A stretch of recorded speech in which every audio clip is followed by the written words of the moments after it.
The first scream cut through the dust-choked street like a blade. "Please, please help my son." Every head turned, but no one moved. The Apache woman stood at the edge of the town square, barefoot and shaking, her dark hair tangled from running. Blood stained the hem of her dress where it clung to her legs. She held a small boy against her chest, his body limp, his breath shallow and rattling. The town of Red Willow had seen suffering before, but not many screams like this, raw, desperate, and fearless enough to echo in a place that hated her kind. Men spat tobacco into the dirt. Women pulled their children closer. Someone muttered, "Let them die." Another laughed. The sheriff stepped forward, hand resting on his gun. "You best leave," he said coldly. "This ain't a place for Apaches." Her knees buckled, but she did not fall. "He is only a child," she begged, lifting the boy so they could see his pale face. "He has fever. He cannot breathe. I ran all night. Please." Silence answered her. Not the quiet of sympathy, but the quiet of judgment already past. Then a chair scraped against wood. Ethan Cole rose slowly from the porch of the general store. He was a rancher, broad-shouldered, sunburned, his beard flecked with gray despite his young eyes. He had lost his wife 3 winters ago and had learned what it meant to beg the world for mercy and be refused. When he looked at the woman, he didn't see an enemy. He saw fear he recognized. "Bring the boy here," Ethan said.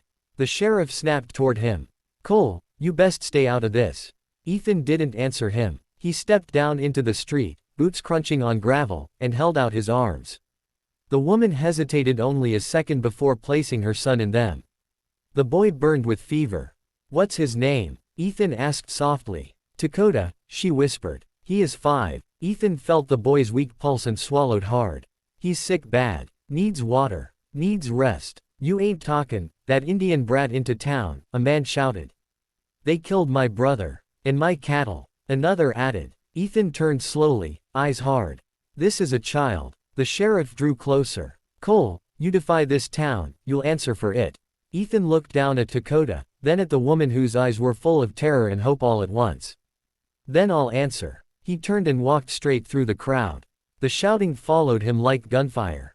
Someone threw a stone that hit his shoulder. Another spat near his boots. But Ethan kept walking, the boy pressed carefully against his chest, the woman trailing close behind. "Where are you taking him?" she asked, breathless. "To my ranch," Ethan said. "And don't look back." They rode hard until the town disappeared behind the hills. By the time they reached the ranch, Dakota's breathing was barely there. Ethan laid him on his own bed, packed cool cloths around him, and worked through the night. He had no doctor, only what he'd learned from years of tending animals and caring for a sick wife who had never come back from the fever. The Apache woman, her name was Naya, never left her son's side. She sang softly in her language, tears slipping silently down her cheeks. Near dawn, Dakota stirred. "He's fighting," Ethan said quietly. "That's a good sign." For the first time, Naya allowed herself to cry. But Red Willow did not forget. By noon, riders appeared on the ridge. The sheriff, townsmen, armed and angry. Ethan stepped out onto his porch, rifle in hand, not raised, but ready. Naya stood behind him, holding Dakota, who now slept fitfully but alive. "You've harbored an Apache," the sheriff called. "Bring them out." "No," Ethan answered. "They're wanted. The woman's tribe raided a supply wagon last week." Naya shook her head. "It was not us," she said. "We are fleeing. Soldiers burned our camp." The men laughed. Ethan lifted his chin. "You want them, you'll have to go through me." The standoff stretched, tense as a drawn bowstring. Ethan's heart pounded, but his feet stayed planted. He knew this land. He had bled for it. And he would not let a town's hatred decide a child's fate. Shots rang out. Bullets tore into fence posts and dirt. Ethan fired back, not to kill, but to warn. The horses panicked. One man fell, wounded but alive. The sheriff cursed and called for retreat. "This ain't over," he shouted. And it wasn't. For days, the town cut Ethan off. No supplies. No visitors. Threats nailed to his gate. But Ethan endured. He hunted. He shared what little he had.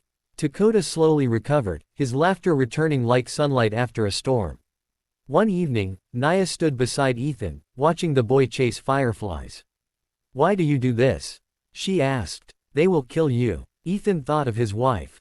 Of the nights he had prayed someone would help her. Because someone once didn't help me, he said. And I won't live that way again. The final confrontation came at dawn a week later. The town returned in force. But they did not expect what waited with Ethan. Riders appeared from the hills, Apache warriors, silent and fierce.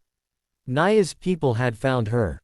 The sheriff froze. Ethan stepped forward. Take your hate and go home, he said.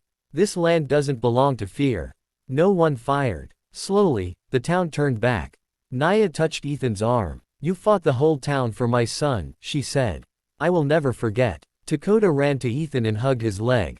You're my father now, he said with a grin. Ethan's eyes burned. He knelt and hugged the boy tightly.